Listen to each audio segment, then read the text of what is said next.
Welcome to Sightless Voices, Unleashing Potential. I am your hostie with the mostie, Jennifer Parrish. And today we're going to be talking to one of our amazing clients. Her name is Marcela San Miguel. We're going to be talking about her journey and her challenges and kind of how she's come to reach her full potential. So before we get started today, we're going to set the scene for you. So I'm going to describe the set for my blind and low vision viewers and listeners. So behind me is a white brick wall, and it's got blue lights behind it, and then we have a neon lighthouse sign. And then Marcela and I are sitting in two blue chairs, and I am wearing a blue and kind of reddish orange blouse. And Marcela, describe your outfit. Hey everybody, this is Marcela San Miguel. I am wearing my trademark, I say sunglasses and hat. It is a white hat and it says blind on the back of it. I have a white and blue long sleeve top and a pair of jeans. Awesome. Didn't that used to say bride and you changed it? Yes, fixed it did actually. To make it cool? I did. So we're going to go ahead and get started. So why don't you start kind of by telling us how you initially lost your vision? It's been quite the journey. Like I said, it's a roller coaster and throw in, losing your vision. And it's kind of like, whoa, I feel like I'm on two roller coasters at a time. I don't know. Exactly. But I got a diagnosis of retinitis pigmentosa about 5 years ago. And with that, it's really crazy because it is progressive vision loss. So at one point, I did have more or less full vision, and they only found it about 5 years ago. But now that I think back, when I was a child, I used to look down on the cement sidewalk as I was walking, and my mom would say, why are you looking down? Like, put your chin up. And then also in my 30s, I found it hard to see at night, but I thought, that was normal. And then actually I have blindness in my family. My father was born blind in one eye, but it wasn't the same condition that I have. He was able to get a corneal transplant, but it didn't take, so he was left blind in that one eye. But then he still, with that other eye, he had like 20/20 vision. He was able to drive and work. And his mother, my grandmother, went blind, but late in age. So she was maybe in her 70s or 80s. And we don't know what was the cause of her blindness because she lived in Peru. So again, access to health care and all this. And I've kind of realized, though, that maybe and that's something I do want to talk about in the future, as I would also like to have a YouTube and podcast about checking your health, knowing your family's health, because I think I was losing vision already before my diagnosis. And if we would have been maybe more on like, hey, actually these conditions run in our family, we should press the doctors more to double check, triple check, I don't know, but it would have been a lot more helpful for me, because once I got the diagnosis, there's no treatment, there's no cure for retinitis pigmentosa, and I was just at a loss and very much depressed and feeling hopeless. And I really didn't know what to do, who to talk to. Was there anybody else that had this condition? I was in a world of confusion, and then we went through a pandemic, and I was planning to get married and get a puppy and build a house and all these things. And so it's been a crazy couple of years, again, like I said, mixed in with the vision loss. Wow, right during COVID with all that, man. Yes. That's insane. It is. You are a tough cookie, girl. Thank that's you. For sure. I do think I am. Absolutely. And you spoke about heredity, and that's huge. Yes. That's huge. That's something we kind of do want to get out to the public, is like, if you've got, somebody's got some vision loss somewhere, in your family, pay attention, because, you never know. So it's just always good to kind of, like you said, double check, triple check, kind of give your doctors a heads up and all that kind of good stuff. Because the sooner you catch something or find out, the easier you'll get either information or start learning what you need to do to deal with that condition, if there is some possible treatments or, what's the next step in the vision loss journey. Yeah, exactly. Okay. How did you come to find out about the Lighthouse of Houston? So in one of my visits, and I had, the first diagnosis was in California, but by that time I was living here in Texas, and I got a referral to a specialist here, and I didn't like his bedside manner. He didn't offer me any resources or anything like that. So that was, and I wanted to get a second opinion. Again, same thing with all these diagnoses, again, talking about one's health is like sometimes if you don't hear something from one doctor, you need to ask another doctor. Yes, and be then, proactive. because sometimes people make mistakes. And I still was thinking like, no, I wasn't accepting of the diagnosis either. Because again, it's different when you're not giving any information. So at the same time, though, I think I had also learned that the U of H College of Optometry Center, they have a Center for Sight Enhancement, and I had gone there as well. But, I went and saw a third specialist, and he's the one that gave me a piece of paper with some resources on it. And I said, at least he had a better bedside manner, and he gave me something to look at, but nothing to tell me like, you'll be okay, or, like something encouraging. Right. Again, he was basically, I felt like I was on my own, and so I just ignored a lot of things in that time because we were going through all those difficult things after I got diagnosed with the pandemic and whatnot. But I went to the Center for Sight Enhancement because I saw the Texas Workforce Commission. I said, at some point, I need to get back to work. Whether I have a, vision loss or not, like I need help. I need to talk to somebody. And so they're the ones that I found out about Texas Workforce Commission and that they have services, but I thought it was at the Center for Sight Enhancement. That was wrong. I had to apply. Again, nobody tells you anything. No. Like, you're Yeah. on your own. Again, you got to find the help. You have to do all the work You've yourself. got to advocate for yourself. So important. Yes. So hugely important to be a self-advocate. But it's so overwhelming. So, Yep. But once I made that decision to ask for help, then I applied for a Texas Workforce Commission. I was assigned a vocational rehabilitation counselor, and they offer services like orientation and mobility, mental health services, to help you get around your house safely. So one of the first services I received was mental health counseling from Dr. Belinda Benjamea, who is now recently retired. Shout out to Melinda. Yes, We love her. Yes, but she ma'am. is here, part of the Lighthouse, and I say care and support and guidance I receive from her, just knowing that this is only one of the things the Lighthouse offers. I have to find out more about the Lighthouse. They sound awesome. If this is just one part, one arm of all the things that they do. And that was my first foray into the Lighthouse. And she also hosted a virtual support group every Friday. And to know that I wasn't alone, that I didn't miss, I think, that whole year once I started last year, and finding out other people are going through different stages of vision loss, different causes, but we all had a common road. Common ground. Yeah, Yep. common ground. Then we all felt safe. We all felt open and to share, cry, laugh. Yeah. It meant a lot to me. And so that's when I started to get more involved with the Lighthouse. Awesome. Yeah, I've actually sat in a couple years ago whenever the support group was in person here. I sat in on a couple of them. I mean, It's so necessary. Yeah, and I mean, like, so I've been low vision all my life, but still kind of going in there and chilling and like listening to everybody's stories. It sort of gives you new perspective on the whole thing. You know what I mean? And I mean, if somebody that's kind of been dealing with this all their life could help someone with recent vision loss and let you know, man, there is a road ahead, and it's all, it's as positive as you want to make it. It's a whole new world. Absolutely.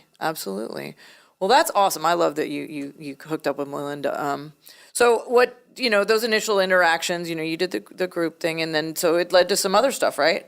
Oh, of course, because like I said, I had to find out events, workshops, classes. I was a little overwhelmed too, but it was good though, because I'm a very social person. So the social events, like the wine tasting. Yes. We all love the wine tasting. That was my most favorite event. I think everybody's most favorite event. It was a great time to have that camaraderie and just, again, have fun. And we like to have fun too. Of course, exactly. But also know that the Lighthouse is a place that offers you opportunities to learn your assistive technology skills, to better yourself, because there is a way, to access technology and all these things, like to be, again, a productive citizen and be out in the workforce and feel confident. So I also took many assistive technology classes here, and so that helped me become more confident. I've also visited the low vision clinic, and that was also essential because, again, I need to protect my eyes. A lot of I get pain and headaches from the glare from the sun. And so when I saw Dr. Parrish and we did the exams, they were able to get frames that cover the sides so the light doesn't really enter through the side of the sunglasses or glasses. And then, there's the store here, and I'm like, I take Metrolift now, so it's an easy place so I can get things that I need, either for my cane, like a cane tip, or a cane if you need a cane. Yep, it's if you here need at a the cane, Lighthouse we got too. canes, guys. So, and jumbo playing cards, like there's just so Yes. much stuff here. Again, like I said, it's a little bit overwhelming, but if you take it in pieces, and when you're ready to do things, I also was learning Braille with Monique. So I know that's also something that I want to learn, need to learn in the future. It's just the opportunities are endless. And I love the fact that you're learning Braille and you're learning screen reader software. I mean, your Yes. vision's probably a lot better than mine. But RP, as we all know, is progressive. So you're taking that Yes. initiative and getting moving and learning this stuff kind of in advance. So whenever, God forbid, you lose more vision or Right. anything, you're ready to roll. Yes. Yeah. No. That's awesome. I love that. Definitely. I love to learn. I was a former classroom teacher for many years, and so that's why I learn more, again, from the people that work at the Lighthouse, my teachers, everyone I contact. I'm always learning about, how to navigate this new world, as I call it, Yeah. and just to know that I'll be okay. Like, it'll be You okay. absolutely will be okay, and we're happy to, kind of be a little tiny part of that you being okay. Okay, so tell me, about kind of some of your ultimate future goals, aspirations, that kind of thing. Well, yes, I have a lot. I've overwhelmed myself with all those right. two because I've seen such great examples.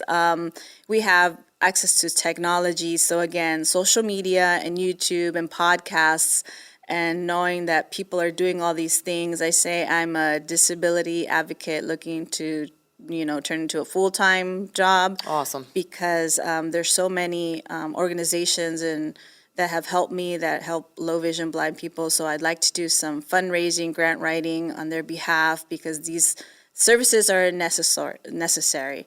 The Lighthouse of Houston is necessary. It's essential. It's really what made my life turn around. And I want to also help people. I think, I have this confidence. I don't have a problem talking and sharing my story. So I would like to also have my own YouTube channel, make blind positive merchandise. I had said too, I want to be in a band. I love music. Right. But we're so out there that it's, we need to be more out there, I feel, like. Exactly. Exactly. I mean, we have blindness, but as I have said in past podcasts, our blindness does not define us. No, not at all. Right? I mean, Yes. there's layers. We're like big old onions. And there's a lot of stuff, and look at you, and so you said you play instruments. Is it percussion? Percussion, because my dad used to play in a band, so he didn't let his blindness stop him. And that's why when I think about it, and it's weird because I feel like for me, I think it paralyzed me, and I needed help and support from others. But for him, like he didn't let it use that as an excuse for anything. Like he enjoyed his life. He drove, he worked, like I said, as a stationary engineer for the Fairmont Hotel for 32 years. Awesome. And he emphasized the importance of education. And that's why, too, I said, you know what? I'm going to learn about all these resources, organizations here, because I have to. I know there's more that I can do still, even as my vision's declining. Oh, God, there's so much you can do. And again, with technology, Yes. too, I have to say I'm wearing my Apple Watch. I got an Apple Watch. I need to get one of those. My friends keep telling me, come on, Yeah. girl, get on the train. I'm like, man, that's more money. It I gotta helps blow, because but- then, Yeah. it's just easier to talk in the watch. Sure. But learning here, I also learned, the technology, accessibility on the iPhone. Yes. So, Essential. Yes, to maneuver that. And yeah, like I said, there's so much still that we can do and we can help. Absolutely. All right, so let's kind of pivot a little bit. So we'll talk about obstacles, because we're blind folks. We've Yes. all faced them, employment obstacles, seeking education. So let's talk about some of your personal ones. I think the biggest obstacle, though, honestly, is the mindset of what it means to be a blind person in this world, and what people think of you once they see you and you have a cane or you don't have a cane. And I think that's the biggest challenge, is to overcome people's perceptions. Yeah. And they don't know, again, they don't see as many blind people out in the street or at work or this and that. But that perception is what kind of stopped me, or made me think, oh, nobody's going to want to hire me because I, have this condition and I might not be able, they think I might not be able to do it, but then they don't know, like, I have taken class, I can, use software to help me be able to still do these programs and the workarounds. And they forget, again, like, we have, I think, these very interesting lives now. We carry on about doing things with less vision, but we're still doing it. Yeah. And so and finding different ways to do it, right? So that was the biggest obstacle, I think, is changing that mindset. And like I said, that's why Melinda and the Lighthouse really helped me change the mindset that I had, that I couldn't do something. And I was like, no, wait, I can do it. Absolutely. Still, it's going to be different. It's going to, look different, but I can still do it. Exactly. So that's been the biggest obstacle. Then again, like I said, we still have to fight for our rights.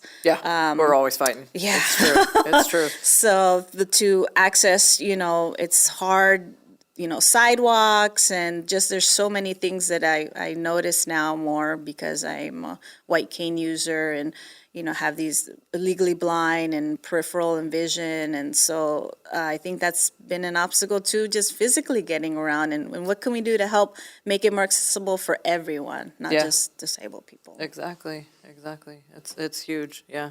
And that cane use is big. I myself, and like I said, I've been blind all my life. And so me biting the bullet and finally using it and being proud to use it was a hard struggle for me too. So not only is it a struggle for the folks that are losing their vision or, have experienced recent loss, it's kind of, everybody wants to, look normal, or just feel included, and not just, have people go, look at that blind girl over there, she can't, whatever.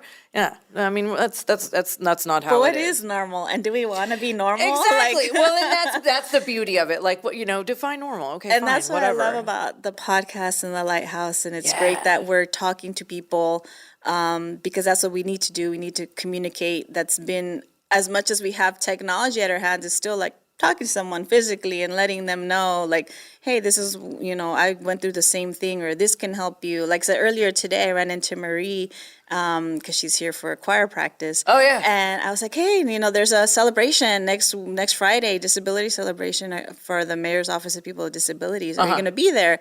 And she's like, wait, what time is that? I said 9 to 1. So sharing that information.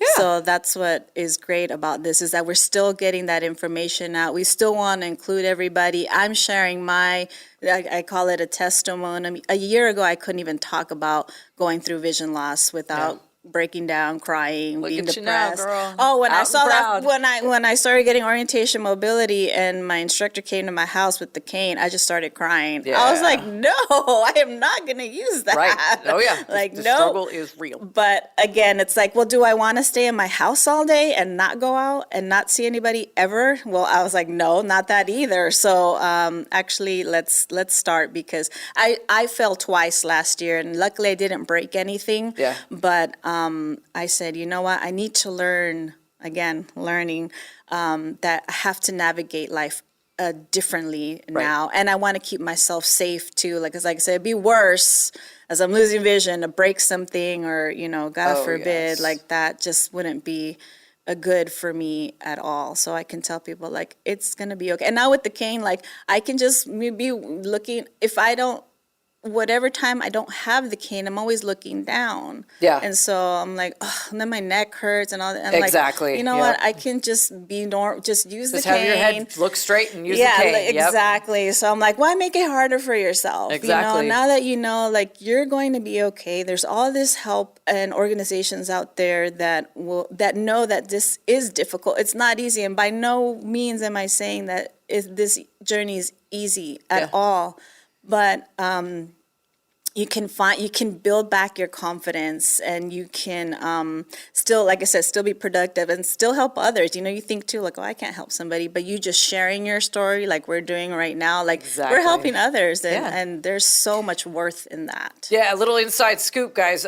Marcela told me, I like to, I pimp my proverbial ride, right? So my cane is my ride. I actually have like an Astros colored cane right now, and she told me about something called glam canes. Yes. So I'm on that like flies on rice, man, because I want to have a glittery, sparkly cane. Yes. Like that's my jam. So And I mean, just the passing of information, and our sense of community, and we all want to have fun with. You gotta have fun with it. Exactly. You gotta have and fun it's with become a business. That's what I'd like to see more is, us becoming also entrepreneurs and content creators and whatnot, but also letting people know about other people that have already thought of that. Like I said, glam canes, it's like great. awesome. You can bling out the cane and, I need this in my for a life. special occasion, because you got to check the cane laws in your state. Right. And they Yes, will that's say a that thing. they have that on the website. But they're making more accessible canes for the more adventurous people. I think it's called a werewolf.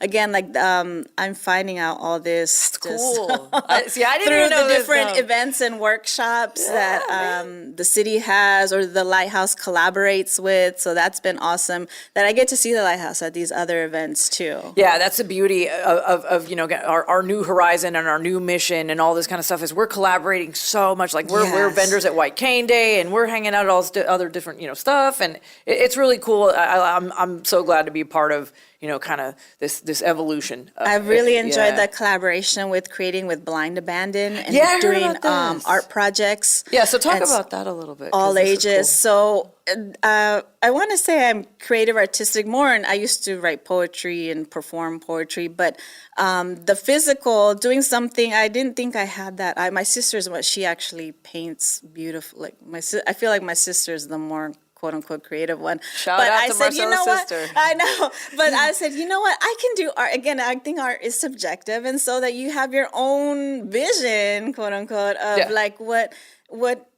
the materials, the theme, what that means, what vision you have in your head of using materials to make something. And that's beautiful too, especially things that it means something to you. So when we have some art projects, I'm a dog mom, and so I'm the dog mom crazy. Aww. And so I kind of want to make things that are for my dog or of my dog with my dog. So cool. I feel like I'm making this for my dog. No, it's cool though. That's cool. That's really cool. And you know what I mean? And right, like you can have that artistic expression, whereas before that wasn't even an option for us. Yeah, so I've definitely enjoyed all the class. And again, I see people that I've met in other groups here. The collaboration with Achilles International, the Houston chapter, doing the workouts on the tandem bikes. I'm also on that little flyer thing. Yeah, I am. You know what, man? I need to get to one of these things too. Like I really do. I've heard that the bike rides are cool. This is my call out for the guides, because like they also need help, these organizations. If you can spare some time, there is not like a formal commitment for Achilles, but we have bikes, but not enough pilots sometimes. So, and there's a lot of people that want to ride the tandem bikes, and that's only the first Saturday of the month. So let's delve in a little tiny bit about this. Maybe people may not know the ins and outs of it. So the Lighthouse of Houston sponsor is partnering with Achilles International. Yes. And so we do a bike ride. It's the first Breakfast Saturday, and a breakfast social. Apparently, there's some grub at the end, so that's good. And so it's at Stewart Park, and we do this at the first Saturday, right? Yes, every month for the tandem bikes. And it's tandem, right? So what Marcela is requesting is that hey, you need more guides, right? Like, yes. So like we need the guy in the front. Yeah. The one with the eyeballs that's going to guide us crazy people around. So yes, but because obviously somebody's got to drive, and if it's us, it's going to be insane. Yes, but if you want to Yes. walk or run, they also provide guides and a tether. Yes, exactly. And also they have the wheeling, the other bikes for people that are in a wheelchair or paralyzed. Oh, or that's whatnot. awesome. I didn't So know they have that. all these. Yes, no, they have a Tuesday workout. That's just the wheels. Thursday is walking, running, and Saturday is everything. And then, but the first Saturday is the breakfast social with the tandem bikes. Yeah, that sounds cool. So again, it's hard to exercise, to do a lot of things, with less vision, but it's not impossible. That's what I'm saying. Like they were like, okay, if we give you tether you to someone, make sure someone's looking out for you. Yeah. Get out there, get out, be physical, be active. It's a little scary to think, again that extra. I'm gonna get on my little health kick thing right now, but that we do need to also, as we go through vision loss, find ways to still be active, because that'll help us eat a healthy diet. Inflammation, a lot of things, but there are places you can go that will help you. Like I said, just get out there, be active, and then you meet people. Again, same thing. You have that connection. Yeah, it's active helps with the mental health, and then you're also meeting people and hanging out and doing stuff and being in the community, and that's helpful too. And they sponsor marathon races or 5Ks, 10Ks. Yes. So I heard that's pretty hardcore. Like they get out there 6 a.m. to practice. Yeah, y'all have fun with that. No, we meet at 8, but I'm saying on race day, you might need to be there at 6 a.m. No, but that's awesome. Like that's really cool. And again, it's just it's inclusion that we did not have, exactly. until recently. So it's cool. So we're gonna wrap it up here real quick, but just real quick, we wanted to kind of talk about, just it's how important it is to ask for help, right? I mean, you experience vision loss, it's scary, but help is out there. We're the Lighthouse, we're here and we are ready to help. So, kind of just like, right? Like, it's important, right? To just open your mouth and ask for some help. It's really hard to ask for help, especially if you're the one usually helping people. Like I said, I was a teacher, so I had like 30 students. So again, I'm the leader in this and that. And then, I'm like, wait, now I'm losing vision. Wait, what? I can't help. But actually, like I said, through this whole conversation, it's like, you can still help someone. It is so important. Because once I got the help, once I said I need help and I got help, then I was able to help someone else. Mm-hmm. And it's so important to... Because no one else is going to help you but you. Exactly. You are the one that's going to help yourself, and, kind of, and that, Our voice is important. Our voice matters. So...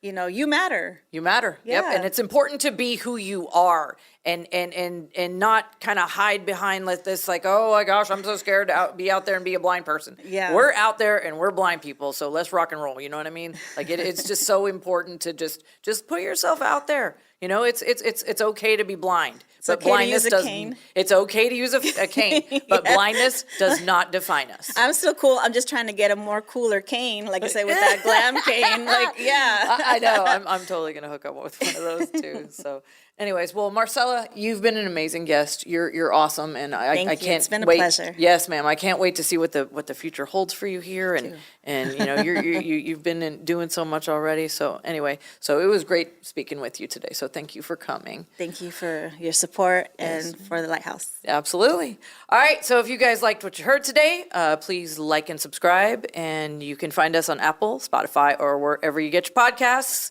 Take it easy, and we'll see you next time.